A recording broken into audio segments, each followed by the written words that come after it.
பெரம்பூரில் தாவேக தலைவர் விஜய் பரப்புரை மேற்கொள்ள இருக்கிறார். தொடர்பான கூடுதல் தகவலுடைய சிறப்பு செய்தியாளர் செந்தில் ராஜா, விவரம் என்ன? தேவபிரியன் தமிழக வெற்றி கழகத்தின் தலைவரான விஜய் சென்னை பெரம்பூர் தொகுதியில் 2026 சட்டமன்ற தேர்தலில் போட்டியிடுகிறார்.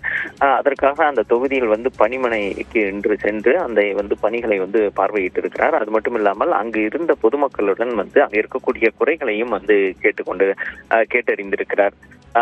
அதற்கு பிறகு பார்த்தீர்கள் என்றால் அங்கிருந்த பெண்கள் அவரை கட்சியின் சின்னமான விசிலை கோலமாக இங்கு வரையுமாறு கோரிக்கை வைத்திருக்கிறார்கள். அதற்கு பிறகு அவர் அதையும் செய்திருக்கிறார். ஏற்கனவே நேற்று நடைபெற்ற அந்த தேர்தல் அறிக்கை வெளியீட்டு நிகழ்ச்சியில் பெண்கள் அனைவரும் தங்கள் இல்லங்களில், அதாவது இல்லத்தின் வெளியே வாசலில் கட்சியின் சின்னமான விசிலை கோலமாக வரைந்து தனக்கு ஆதரவு அளிக்குமாறும் கோரிக்கை வைத்திருந்தார். இந்த நிலையில் தான் போட்டியிடக்கூடிய அந்த பெரம்பூர் தொகுதிக்கு இன்று சென்றிருந்த நிலையில் பொதுமக்களுடைய குறைகளை கேட்டறிந்ததுடன் கட்சியின் சின்னமான விசிலையும் கோலமாக வரைந்து பிரச்சாரம் செய்திருக்கிறார். ஜவபிரியன்,